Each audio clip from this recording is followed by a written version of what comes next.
I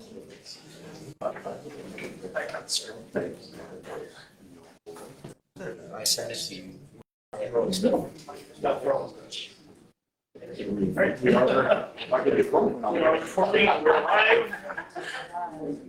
Okay, 2-minute warning. If you can set your phones to silent, vibrate, stun, whatever you want to put on there. Still have 2 minutes.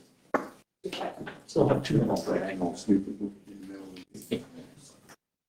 How you doing, James? All right, please, you hanging in there.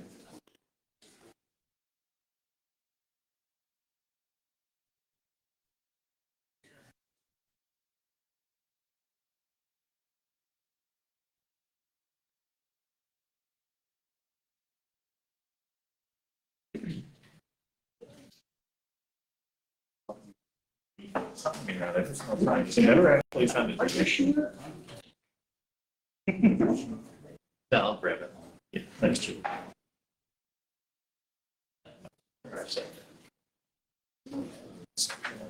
can ask you again.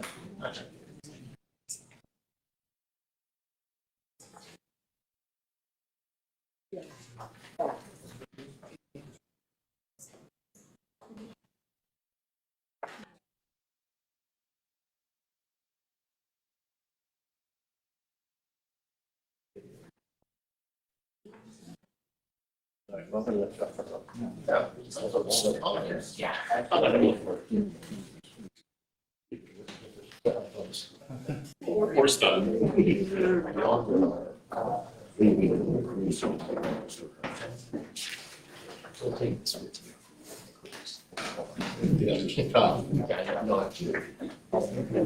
When I get back,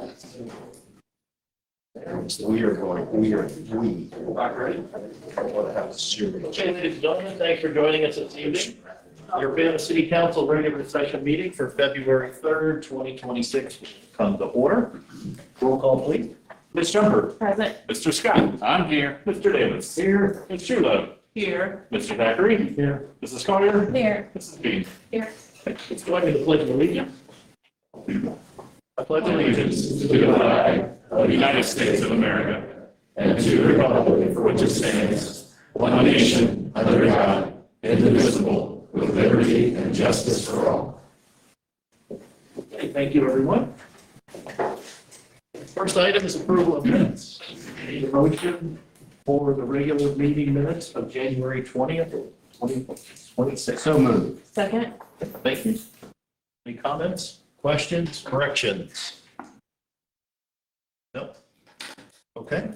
Let's roll call on the approval of the minutes from January 20th. Usually voice vote. Do you wish to for roll call tonight? Oh, I'm sorry. Did I say roll call? Yeah, voice vote's fine. Okay, sorry. So all those in favor signify by saying aye. Aye. Any opposed? None. Thank you. We have no communications this evening. So we're going to get right into board control. Number 1, please. Board of Control recommends council authorize a purchase order to True Inspection Services LLC in the amount of $7,027 for additional inspection services on the CHP Urbana Bike Trail project, PID 115978. The original PO was approved by Board of Control on 4/16/2025 and council on 4/22/2025 in the amount of $83,372.12, which was funded through various grant sources for $68,621.10, with a local share of $14,751.02. Due to some extended wait time on electrical items, the inspection period has been lengthened, and the additional local share amount of $7,027 is needed. This would bring the inspection cost of the project to $90,399.12. See Board of Control Attachment Number 1, passed by a vote of 3-0. Thank you, Roger. Do we have a motion on board control item number 1? I'll move to place it on the floor for discussion. Do we have a second? I'll second. Yes, thank you. Tyler? So this is a contract that we had in 2025 with True Inspection Services. We had the bike trail project going on during the fall months. Originally expected to be about a 3 to 4 month project, and it's ran over because of some wait time on certain items that we had at the beginning, delay because of the railroad permitting that we needed, and we've also had some other smaller delays during the project. So In order to close out the project and complete a couple of the electrical items, including AES metering and setting a overhead mast arm on the Miami Street crossing, those costs would be $7,027 there for true inspection services. You can see by the PO in your packet, we had, I think it was written in there too, about $68,000 from grant sources. And then the original contract had about $14,700 of the local share. So this would increase the local share to about $21,000 total. But we would be having to write a 2026 purchase order for this cost. Any questions? Let me know. Thanks, Tyler. Questions, comments? Floor is open. Quick question. I know the inspections have to be done on the project, because when it's put out for bid, is it inspections, each of the segments of it? I just wonder why a delay, they're back on something else, when it's ready, they come back and they finish what they already contracted for. Doesn't work that way? I mean, if the material's not there, they're not inspecting anything. Correct, but the processes aren't happening at the same time like they normally would. So say you're building the road while the electrical items are now having to wait. You're not doing them at the same day. Okay, I'm good. Just a question I had. Thank you. Council questions, comments? Floor is still open. Last chance. Okay. Hearing none, let's roll call on board control item number 1, please. Mr. Scott, No. Mr. Davis, Yes. Ms. Trulo, No. Mr. Thackeray, Yes. Mrs. Collier, Yes. Mrs. Bean, Yes. Ms. Shumpert. No. Okay. We have a 4-3 vote. Board control item passes 4-3. Thank you, council. Board control item number 2, please, when you're ready. Board of Control recommends council authorize changing health insurance providers from Anthem to United Healthcare, which would decrease premiums by 16.7% with a saving of $322,055. The Healthcare Committee recommended keeping our current carrier, Anthem, which presented the city a 5% decrease with a savings of $96,215. After lengthy discussion, Board of Control felt that the additional savings of $225,840 was in the best interest of the city. The total amount of health insurance expenses is estimated at $1,602,216. There is also a 3% increase in our dental insurance, Delta Dental, which will be an approximate increase of $2,300 for the year. See Board of Control attachment number 2, passed by Board of Control by a vote of 3-0. Okay, thank you. Okay, council, we need a motion on board of control item number 2, please. I'll place that on the floor for discussion. Second. Okay, thank you. Matt? So we met with our insurance brokers on January 23rd. They presented the options to the Health Insurance Committee, like in the read, staying with Anthem. They actually gave us a 5% decrease, which was roughly $96,000. But if we switched to United Healthcare, that was a 16.7% decrease, saving $322,000. With both options, there would be some changes as far as deductibles, out-of-pocket max, prescription, urgent care, emergency room, things of that nature. Some of the committee members indicated having prior service issues with United Healthcare, but didn't elaborate as to the nature of the issues. The committee did vote on the January 27th, electing to stay with Anthem. Board of Control met on January 28th. We looked over the different options, the related benefits, weighed the pros and cons, and ultimately we decided that it was in the best interest of the city to change plans to United Healthcare due to the business reason of the difference in savings of $225,000. Looking at the employee portion premiums, I just did a snippet of the family plan because that's the most expensive and has the most employees in it. The PPO family plan would save around $500 more annually, switching from United Healthcare to Anthem. And the HSA family plan would save around $330 annually, switching. The in-network deductibles for both plans would remain the same. The out-of-pocket max The PPO plan would increase by $1,000 for single, $2,000 for family. And the HSA plan would increase $500 single, $1,000 family. The out-of-network deductible, the PPO would increase $500 for single, $1,000 for family. But that was the HSA would actually decrease $4,200 single, $8,400 family. That's switching to United Healthcare. The out-of-network, out-of-pocket max, PPO would decrease by $2,000 single, $4,000 family. The Anthem, the HSA would decrease $3,500 single, $7,000 family. So there's pros and cons of each plan.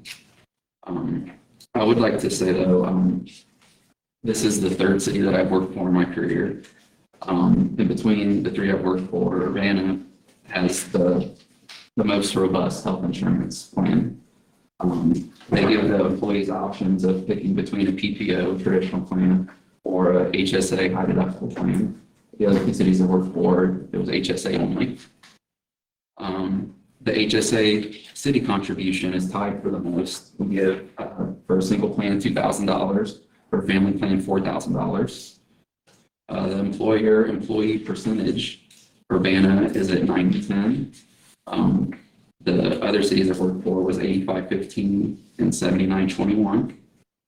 And Urbana is the only city that I've worked for that offers different plan options, such as employee only, employee plus spouse, employee plus child, or family.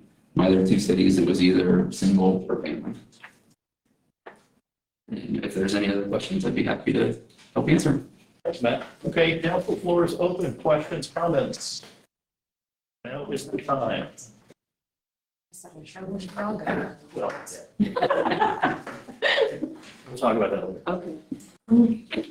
Questions? Anything? Well, I think everybody's health insurance plans have gone up this year, so to get a reduction, that would be I was awesome. very surprised. Yeah, I wanted to know how unusual that is too. I've I'm never. very fortunate, and I think it's a blessing that the employees have these options available. How long have they been looking at them? I believe they switched in 2022. Before that, it was looking at separate. Thank you very much. Questions, comments? Last chance? Okay. Okay, let's roll call on Board of Control item number 2, please. Mr. Davis, Yes. Ms. Truelove, Yes. Mr. Thackeray, Yes. Mrs. Collier, Yes. Mrs. Bean, Yes. Ms. Jumper, Yes. Mr. Scott. Yes. Okay, thank you, council. We have new health insurance for employees. Looking for item pass unanimously. Moving on to citizens' comments. We have 3 citizens this evening. Ms. Patton, Mr. Clark, and Mr. Winter, well in that order. Before you start, just a couple notes. You have 5 minutes. We'll keep a clock. We'll wave you when you have about a minute left, so you know time's running out. It's your chance to address council directly. It's not an interactive question-answer session, so you get to come up, state your piece about whatever it is that you want to talk about. And we'll flag you when you get close to time. So, Ms. Patton, if you're ready, you want to go first? If you could state your name and address. My name is Erin Patton, and my address is 944 South Main Street. So I'm in Ward 1 of the South Main corridor. I have owned and operated a business there for about 15 years.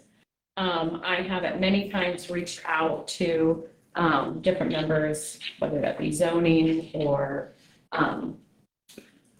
planning, just different areas, because unfortunately my space has too small of a building and too much concrete. So I have been looking at somewhere else that I could expand, but wanting to stay in my neighborhood. So different times throughout the year, I've tried to get other property. One of those areas being in around the county buildings and some local farmers that own some land around there as well. So I ventured out to do this again this fall with my commercial realtor, and I came to find out that actually some of the land was just recently sold to a developer and was not going to be available, and other land potentially of the counties that I was told was not going to be sold, looks like it could potentially be ready to be sold to similar developers. So I completely stumbled upon this on accident in trying to expand my business. Multiple times I've been told that things just, can't be done or may not be done. I have actually something going to be coming before you soon at rezoning and some different things to potentially repurpose my space and then move my office to another space close by. But once I got to Googling this information, and then it was corroborated in the newspaper article I received online on January 23rd, I came to find out what was really going on with this land, which I completely understand. As private citizens, people can sell their land to whomever they want. But because of the record sales price, it made me dig into the LLCs that had purchased the land, where I found out by a quick Googling of this store company that they are actually known for putting up data centers. Which brings me to a bit of a concern because I do breathe the air on South Main Street. I do plan on passing this business on to my son, who is in college for finance. Been here for 15 years, plan on being here a heck of a lot longer. I am what I would call a holistic mother. So when I think about community and I think about our kids, I also have a background in long-term care. So I think about the most vulnerable, whether that be folks on our end of town, I'm going to say where we don't have a lot of access to food and certain things, trying to make my area a restaurant, was shot down multiple times. So my concern is, what are we really concerned about?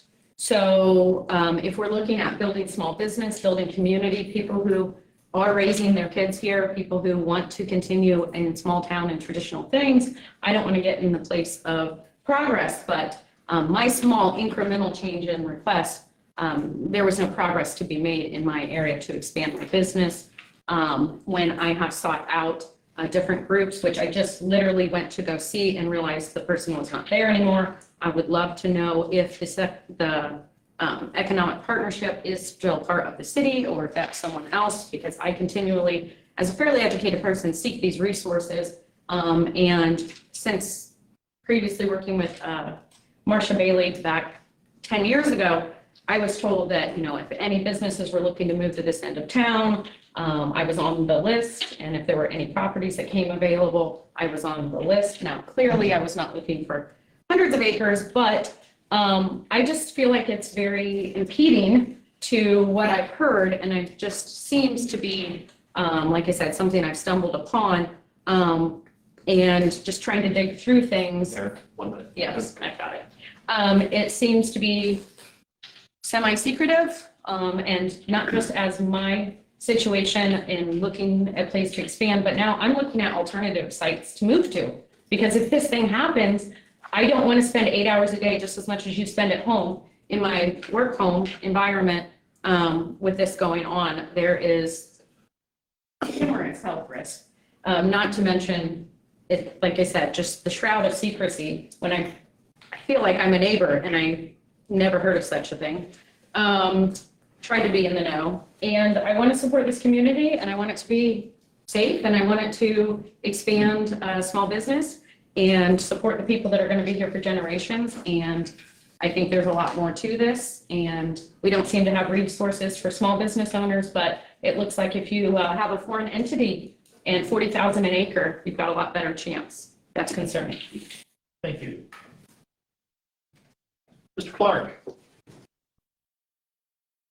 State your name and address, please. We'll start the clock whenever you're ready. All right.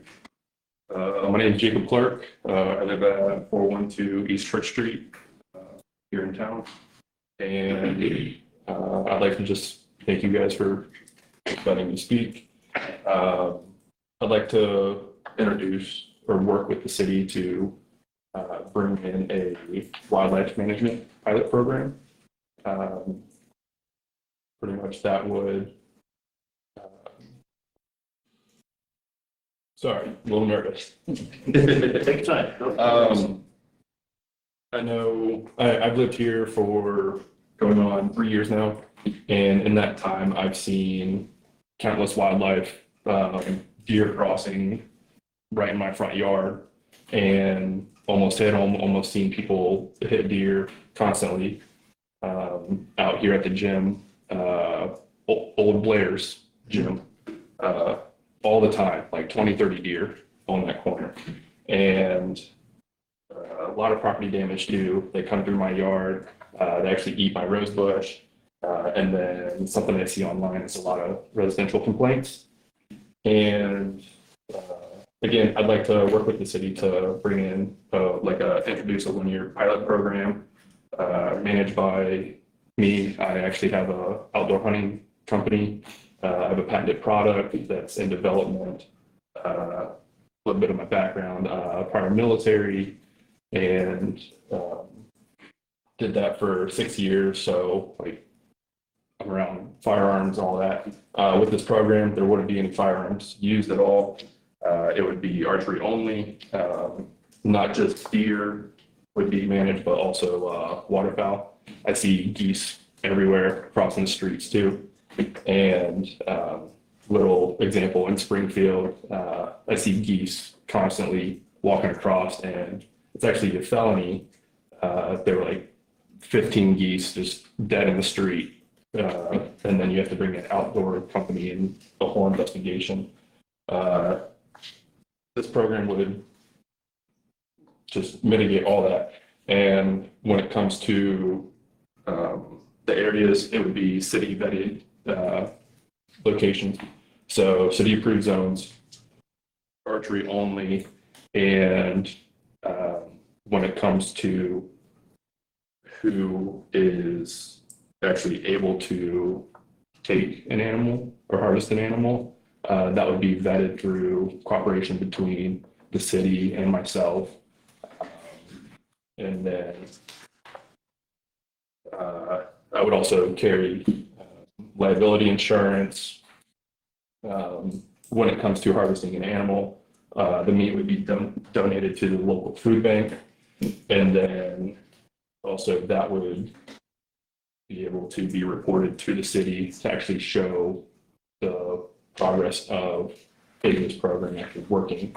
And cities that have introduced a similar program, take Indiana, for example, over the course of a 2-year period, through reduction zones, they actually saw a 21% decrease in vehicle collisions, along with complaints, and that actually was able to be calculated to saving the city $650,000. And then it's just a nuisance issue that I've noticed a lot. Thank you. Thank you. A little nervous. No, you don't need to be nervous. Don't need to be. Not really. Thank you. Thank you. Mr. Winter. Name and address if you would. Yeah. We have some information that he brought in for your verification. Ready? Are we ready? Yep. Okay, we're ready if you're ready. All All right. First off, if anybody wants to talk to me after this is over, my phone number is 937-215-5907. Thanks for allowing me to speak. I wish to note that I am not opposed to a data center in the Urbana area. I do not have any information to be for or against a data center here in our town. I'm here to ask for a moratorium to decide if we wish to have one versus the data center developer having the upper hand and silence, the upper hand of silence and a head start. I was a member of the CEP board beginning in January of 2025. I resigned my board seat in August of 2025. I resigned because I saw a number of behaviors that were unethical and inappropriate for an organization that operates with taxpayer money. City of Urbana pulled their funding for 2025. You didn't fund them last year.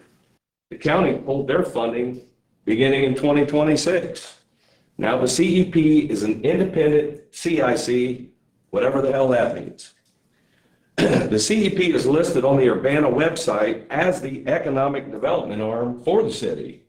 Seems odd since they defunded them. The director of the CEP, who put this business residential project out on this 6855 land that Erin, which I just met her tonight, was speaking of, never mentioned a data center to the county commissioners. Two of the commissioners are currently trying to not sell the land for this data center park. They have defunded the CEP and evicted them from the new office that the county built for them, and they moved into in April of 2025. 7 months they lived there. Not saying there's an issue there, but there might be an issue there. There was silence on all aspects of this project at CEP during my tenure. I asked, what are they going to build there? And no one could answer. I asked who put this project together, and I was told CEP. I asked who the developer was, and they told me Highland.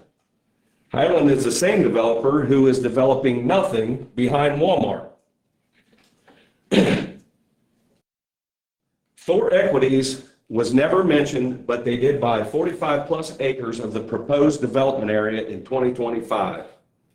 And this project that was already in motion was included in the CRA2 ordinance, as well as the Highland project behind Walmart now is in a CRA2.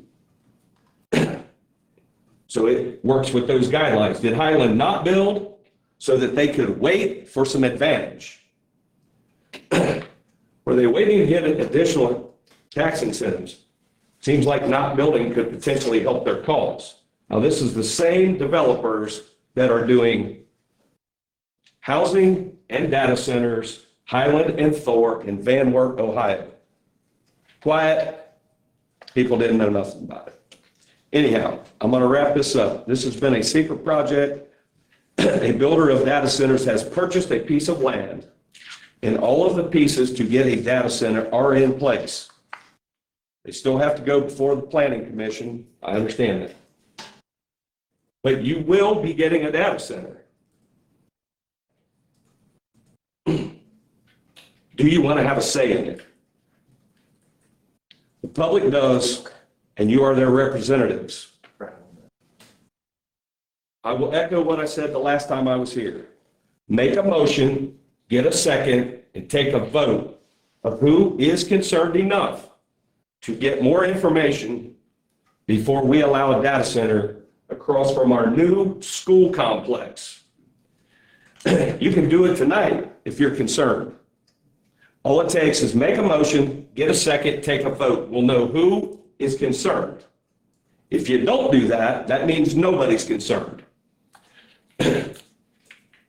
I expect that they will be in front of Planning Commission very, very soon. And I'm just going to read one quick thing, I hope. There's a map that shows Thor's property is not in the CRA2 zone. But the wording in the ordinance states, up to and including 30 years for the construction of a new commercial and industrial facility if the commercial or industrial structure is situated on the site of a mega project. So they can get a 30-year abatement. Such terms are defined and whatever. And I could do a lot more research, but really it's not my job. Or it doesn't have to be situated on the site of the mega project, but is owned and occupied by a mega project supplier that meets the requirements. My guess is that's what that property is. Anyway, I've probably exhausted my time. Call me if you want to know anything. I'm going to go play with my grandkids. Thank you, sir. Appreciate it. That's our last citizens' comments for the evening.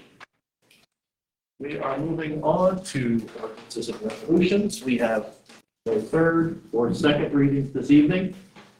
We have one new first reading for new business. Resolution 2655-26, a resolution confirming the reappointments of Neil D. Evans and R. Paul Waldsmith to the City of Urbana's Community Reinvestment Area Housing Council. One reading required.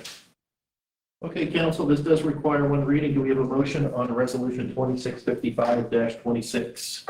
I'll move to put 2655-26 on the floor. Second. You got a second? Second. Okay, thank you.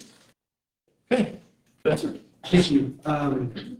This legislation is for the appointment of the two individuals mentioned. This Housing Council meets once a year. They discuss and review all active CRA agreements, similar to the Turk, which we mentioned a couple previous meetings ago. So happy to answer any questions. Okay, short and sweet. Thank you. Council questions, comments? Okay.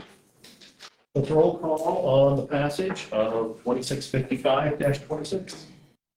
Ms. Chulin, Yes. Mr. Thackeray, Yes. Mrs. Collier, Yes. Mrs. Bean, Yes. Ms. Jumper, Yes. Mr. Scott, Yes. Mr. Davis. Yes. Okay, thank you, council. 2655-26 has passed unanimously. Do we have any department liaison reports this evening? The Safety Council is scheduled to meet March the 19th. And if we're allowed to change the time, we want to change the time to 1 o'clock instead of 5. Yeah, that's totally up to you guys. Okay. So 1 PM? 1 PM. Thank you. Anyone else? Okay, we'll move on to miscellaneous business. Ms. Trulip, let's start with you.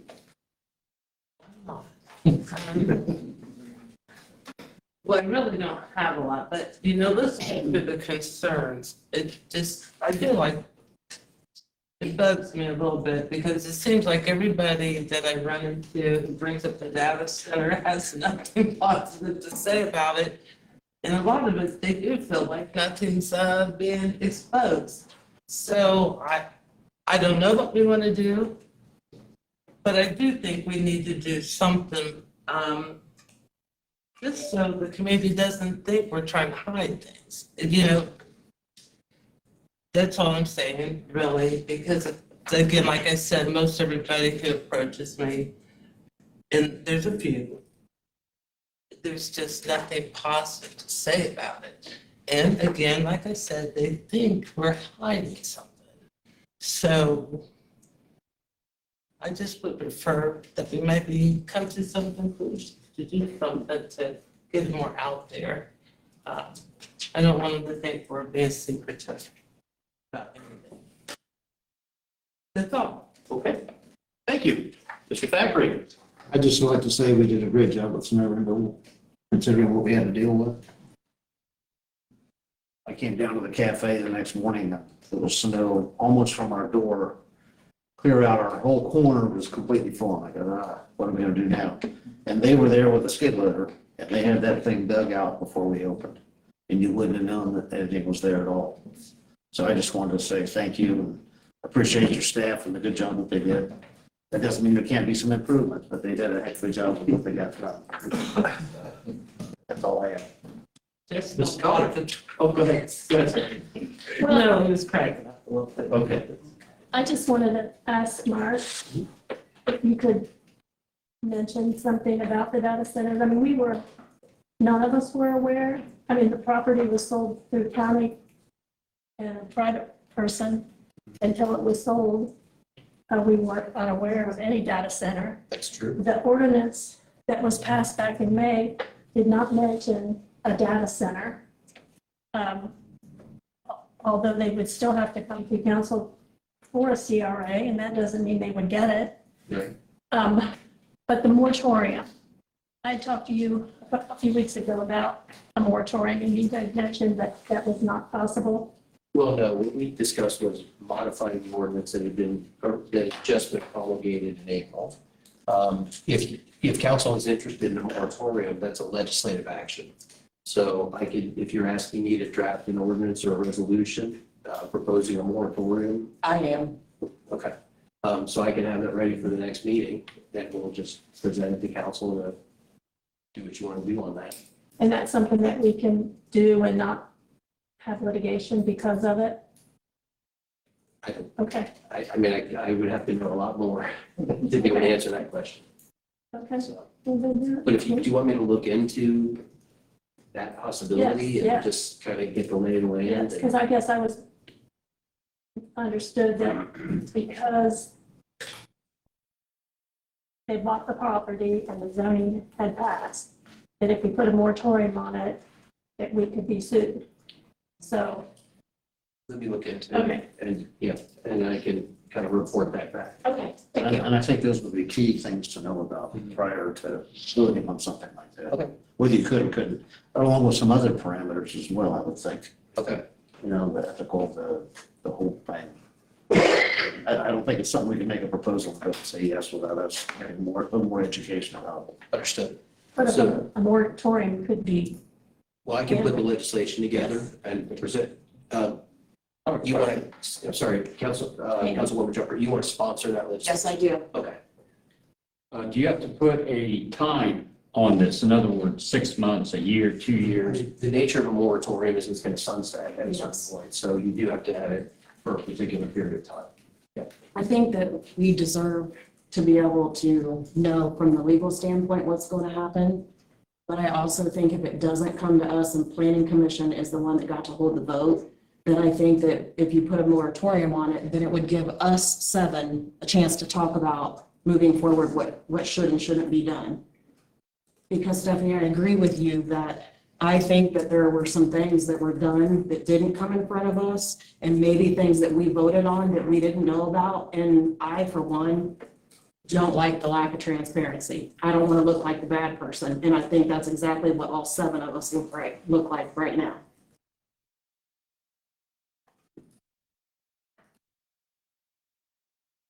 Barry, anything else?